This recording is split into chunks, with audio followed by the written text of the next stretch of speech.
দেখো বন্ধুরা, একটা ছোট্ট ভিডিও তোমাদের সাথে শেয়ার করছি সকাল থেকে সারাদিন কি করলাম। দেখো সকালবেলা উঠেই আজকে আগে প্রথমে জল ভরতে হয়েছে, তারপরে দেখো ঘর দুয়ার পরিষ্কার করেছি, তারপরে ঠাকুরের বাসন ফাসনগুলো সব ঘর থেকে বার করে রেখেছি। তারপরে হচ্ছে কি দেখো, নাতিকে ওর মা পড়তে বসিয়েছে, আজকে যেহেতু ছুটি, আর তার সাথে শাক সবজি নিয়ে বসেছে একবারে কাটবে বলে। আর ওই যে দেখো ঠাকুর ঘরেই শুয়ে পড়েছে, শুয়ে শুয়ে কিন্তু পড়ছে। তারপরে দেখো আমরা শাশুড়ি আর বৌমা চা আর পরোটা নিয়ে বসে গেছি খাওয়ার জন্য।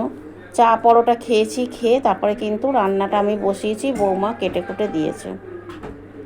রান্নাতে দেখো নাতির জন্য ডাল আলু সেদ্ধ করেছি, আর আমাদের জন্য লাল শাক ভাজা, লোটে মাছ ঘন্ট, আর ছেলের জন্য হচ্ছে সোয়াবিন।